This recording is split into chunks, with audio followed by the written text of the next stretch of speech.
Kali ini saya akan menyampaikan materi tentang hakikat media dalam perspektif filsafat pendidikan Islam. Pertama, filosofis hakikat media dalam pendidikan Islam. Dalam perspektif filsafat pendidikan Islam, hakikat media tidak hanya dipandang sebagai alat bantu teknis dalam pembelajaran, tetapi sebagai sarana atau wasilah yang memiliki nilai dan tujuan untuk mengantarkan peserta didik menuju pemahaman yang benar.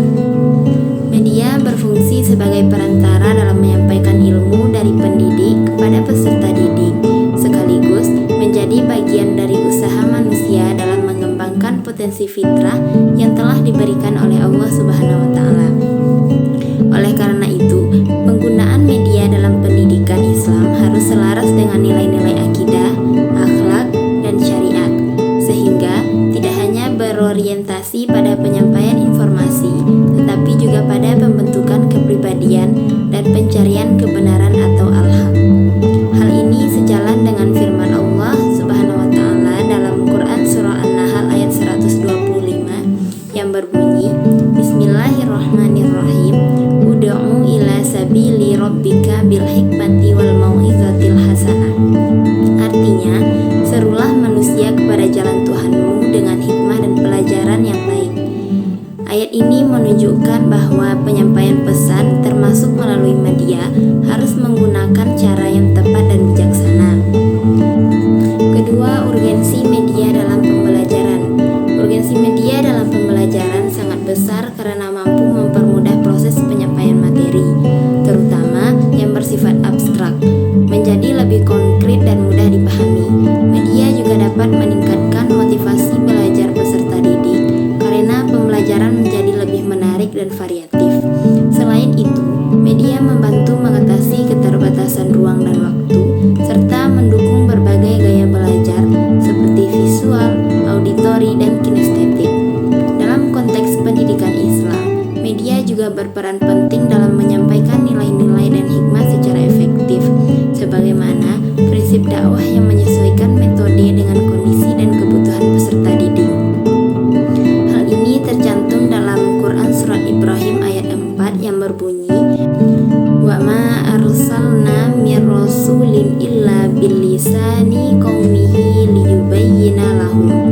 Artinya, kami tidak mengutus seorang rasul pun melainkan dengan bahasa kaumnya agar ia dapat memberi penjelasan dengan terang. Ayat ini menjelaskan kepada kita bahwa pentingnya penggunaan cara atau media yang sesuai agar pesan mudah dipahami. Yang ketiga, jenis-jenis media pembelajaran dalam filsafat pendidikan Islam. Adapun jenis-jenis media pembelajaran dalam filsafat pendidikan Islam dapat dilihat dari beberapa aspek, yaitu pertama, media indrawi atau hissi yang berkaitan dengan panca indera seperti gambar dan alat peraga. Yang kedua, media rasional atau akli yang merangsang kemampuan berpikir serta diskusi dan tanya jawab. Yang ketiga, media spiritual atau rohani yang menyentuh hati dan jiwa seperti keteladanan, nasihat, dan kisah-kisah Islami.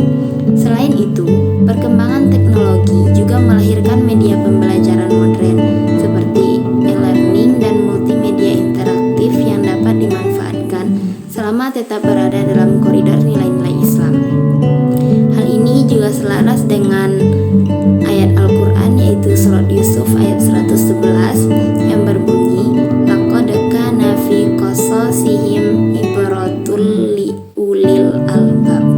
Sesungguhnya pada kisah-kisah mereka terdapat pelajaran bagi orang-orang yang berakal. Ayat ini menunjukkan bahwa kisah atau sebagai media dapat menjadi sarana efektif dalam pembelajaran. Dengan demikian, media dalam pendidikan Islam berfungsi sebagai sarana yang tidak hanya mendukung aspek kognitif, tetapi juga afektif dan spiritual dalam membentuk manusia yang utuh. Sekian materi dari saya.